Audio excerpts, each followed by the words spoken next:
You're young. That's nonsense. But you're a sex symbol. Got away with murder. I say it again on camera. Yeah. I'm a rock and roll star. I'm not a saint. You know, I'm not saying that there weren't 100 girls in my life. For years, Dorothea Hurley let the world believe whatever it wanted about her marriage to Jon Bon Jovi. She watched the rumors, the headlines, the women throwing themselves at her husband, and the endless attention that came with being married to a rock star, and said almost nothing. She never chased the spotlight or tried to compete with the image surrounding Jon. Instead, she built a life far away from the chaos and kept the most complicated parts of their relationship to herself. But 30 years of silence can hide a lot. Now, pieces of that private life are beginning to surface. Some of those secrets are slipping out, and they could change everything fans thought they knew about their marriage. The unexpected beginning of their love story. Jon Bon Jovi and Dorothea Hurley first crossed paths in 1980 at Sayreville War Memorial High School in New Jersey, and the meeting itself was almost embarrassingly ordinary. During a class test, a teenager leaned over and copied answers straight off the paper belonging to the girl sitting nearby. That girl was Dorothea Hurley, and at the time, Dorothea Hurley was actually dating a different boy entirely, a close friend of Jon Bon Jovi, named Bobby. The two teenagers stayed friendly for years without anything romantic developing. Since Dorothea Hurley was already spoken for and Jon Bon Jovi was still just another kid trying to figure out where the future was headed. Years later, once that earlier relationship had run its course, something between them finally shifted. A friendship built on cheat sheets and shared classes slowly turned into the relationship that would define both lives for decades, though neither teenager could have guessed just how complicated that future was about to become. The song Bobby's Girl, written years afterward, traces directly back to this exact origin story, a small reminder that even the most ordinary beginnings sometimes turn into something permanent. Long before wedding rings entered the story, Dorothea Hurley was building an identity entirely separate from anyone famous. Karate lessons began during those same high school years, and by 1999, the ranking sheets placed Dorothea Hurley as the fourth best green belt competitor in the entire country, eventually earning a fourth-degree black belt and building a career teaching karate students directly. That independence became one of the defining traits of the entire relationship going forward. Jon Bon Jovi has said publicly on multiple occasions that the strength and independence carried by Dorothea Hurley made the marriage possible in the first place, describing a partner who never needed the spotlight and never let a music career overshadow anything built separately. Teaching karate students continued for years, even as touring schedules grew increasingly demanding around the household. Rather than traveling constantly alongside a rising rock star,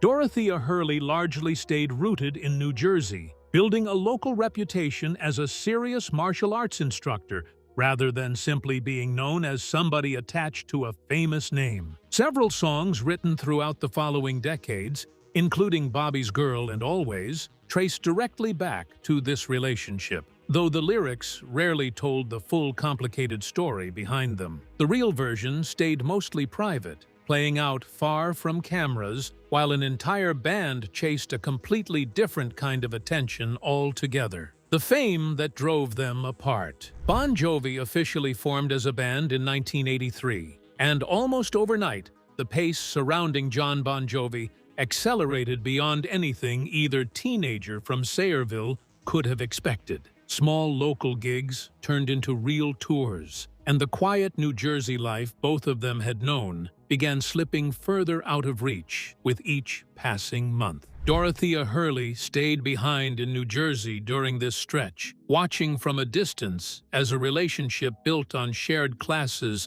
and familiar routines started competing directly with arenas full of screaming strangers night after night. The distance was not just physical, it changed the entire rhythm of the relationship almost overnight, and neither person fully understood how to manage it at the time. By 1985, the pressure had become too much for either person to hold together. Jon Bon Jovi and Dorothea Hurley quietly separated without any dramatic public fight or official announcement, simply drifting apart as one person's world expanded faster than the other could keep pace with month after month. During the separation, Jon Bon Jovi began a relationship with Hollywood actress Diane Lane, a pairing that generated real tabloid attention at the height of early Bon Jovi fame. The relationship lasted several months and played out largely in public view, a stark contrast to the private New Jersey romance that had existed before it. According to reporting from a former Bon Jovi manager published years later in a book about the era, complications eventually developed within that relationship as well, adding another layer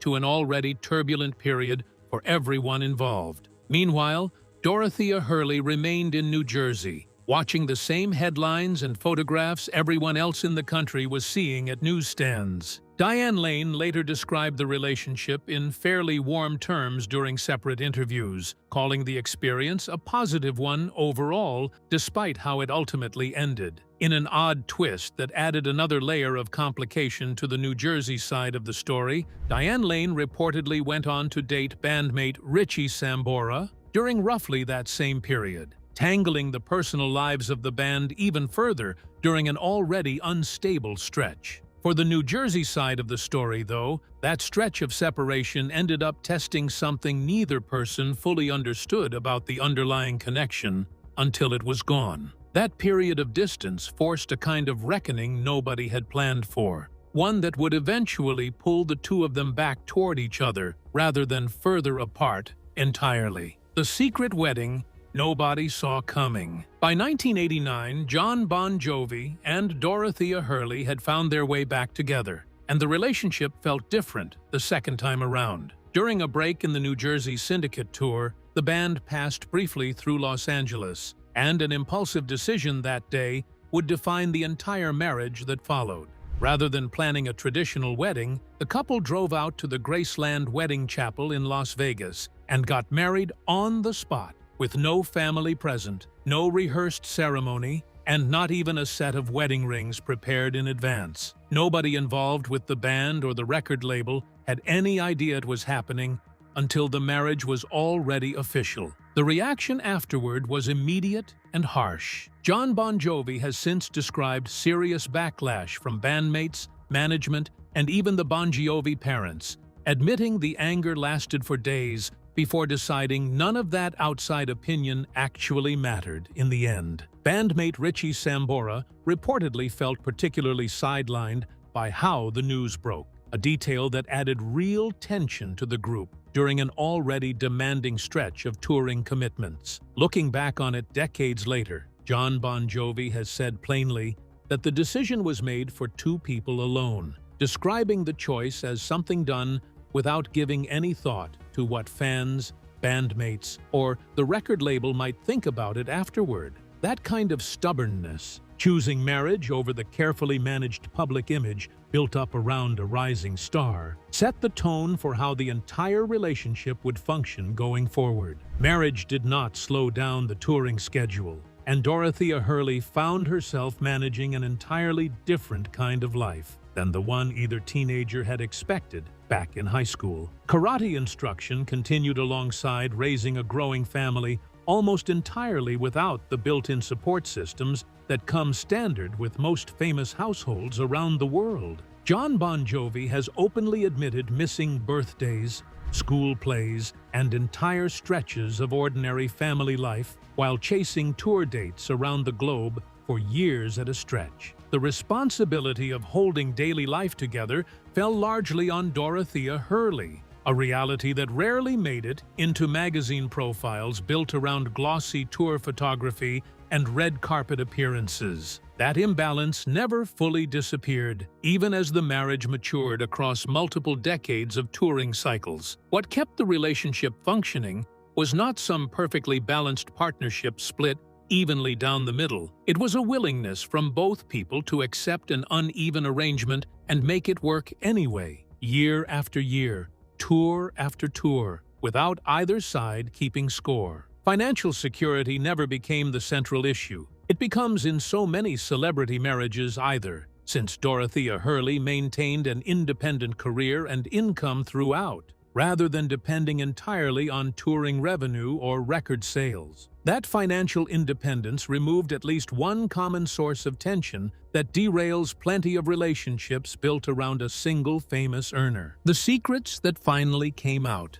Decades into the marriage, Jon Bon Jovi began speaking with unusual candor about the temptations that came with early fame. During a 2024 interview special with Michael Strahan for ABC, a direct admission followed, describing infidelity during the height of a touring career and openly rejecting any claim of having been a saint during those years. The conversation went further from there, acknowledging numerous women without ever specifying names or exact timelines, framing the admission as simply part of an honest reckoning with the past, rather than an attempt to minimize what had happened. A careful distinction was drawn as well, insisting nothing during that period ever seriously threatened the marriage itself. The public reaction to the admission was significant, with plenty of commentary questioning how anyone could tolerate that reality for so long without eventually walking away. To many people watching from the outside, the situation seemed difficult to understand.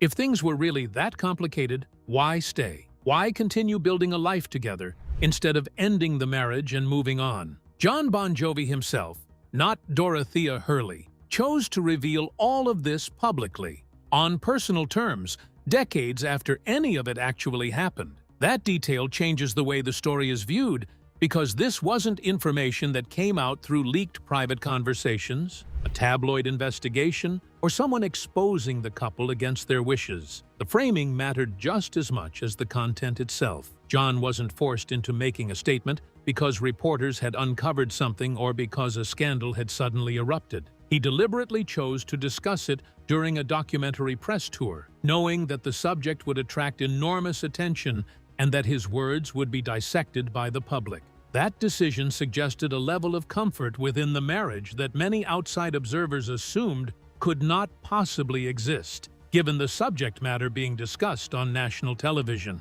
Whatever had happened between Jon and Dorothea, he was clearly willing to speak about it publicly decades later. And that alone raised another question. If Jon was comfortable enough to tell the world about this part of their marriage, what did Dorothea already know? And what had the two of them quietly decided to accept long before the public ever heard about it? In November of 2012, the family faced a crisis that had nothing to do with fame or infidelity at all. The oldest child, Stephanie, then a 19-year-old freshman at Hamilton College in upstate New York, was found unresponsive inside a dormitory after overdosing on substance. Emergency responders transported Stephanie to a nearby hospital, and police later filed substance possession charges following a search of the dormitory room. Jon Bon Jovi later described the phone call as the single worst moment of an entire life as a parent, recalling that Stephanie woke up, said everything was fine, then explained what had actually happened that night. Stephanie Bon Jovi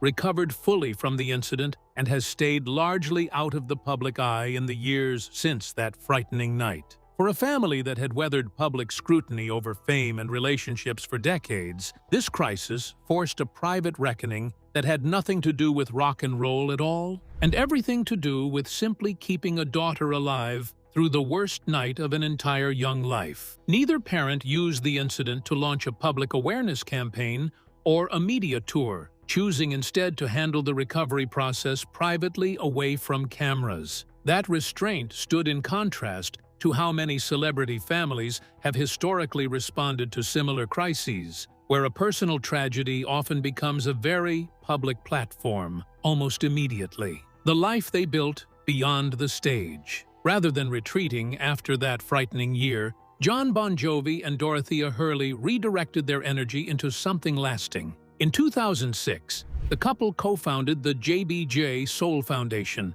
aimed at fighting homelessness and hunger through direct community investment, rather than simple charity donations handed out once a year. What began as a small effort eventually grew into hundreds of affordable housing units spread across a dozen states, along with the JBJ Soul Kitchen, a community restaurant model where guests could pay what they were able, or simply volunteer time instead of paying at all. Dorothea Hurley became deeply involved in daily operations, working hands-on rather than simply lending a familiar name to the cause from a distance. The model spread beyond the original New Jersey locations over time, expanding into additional cities as demand for the community kitchen concept grew. Volunteers and paying guests sat at the same tables, ordering off the same menu, with no visible distinction between someone paying full price and someone working off a plate of food through service hours instead. That shared project gave the marriage something neither touring nor fame ever fully provided: a common purpose built entirely outside the entertainment industry and away from any stage. For a relationship that had spent decades competing with stadiums full of strangers, working side by side on something genuinely useful reconnected two people in a way neither had fully expected going in. In April of 2024, speculation exploded online after Jon Bon Jovi walked a red carpet alone ahead of a screening for a new documentary series, just days after the infidelity admission had already made international headlines. Commentators immediately assumed the marriage was in serious trouble, with rumors of a rift spreading quickly across entertainment coverage worldwide. She had tested positive for COVID-19 and chose to stay home rather than risk exposing other guests at the event. There was no marital fallout behind her decision, no hidden disagreement, and no dramatic reason for Jon Bon Jovi to appear without her. In fact, the timing made the rumors even more revealing.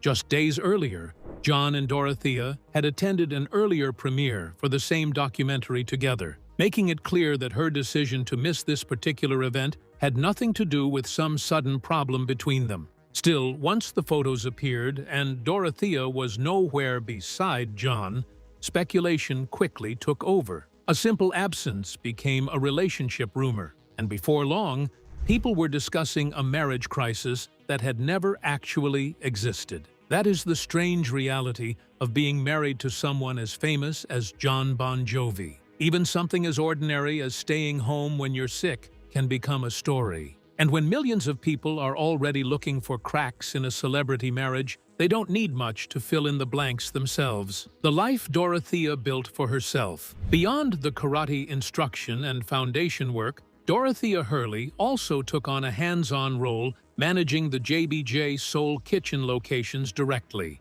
moving from behind-the-scenes charity support into active restaurant management across multiple sites. Her involvement went beyond simply appearing at fundraising events. She became involved in the daily operations, checking on staff, overseeing the restaurants, and helping shape an identity that was built well outside the music industry entirely. All four children have grown into adulthood largely outside the spotlight, following the same low-profile approach both parents modeled throughout their marriage. Stephanie Bon Jovi has remained almost entirely private since the 2012 incident, while son Jacob Bon Jovi became a subject of renewed public interest following his engagement to actress Millie Bobby Brown. Their relationship brought a level of media attention that neither Jon nor Dorothea ever appeared particularly interested in seeking for themselves. By 2024, the marriage had passed the 35-year mark,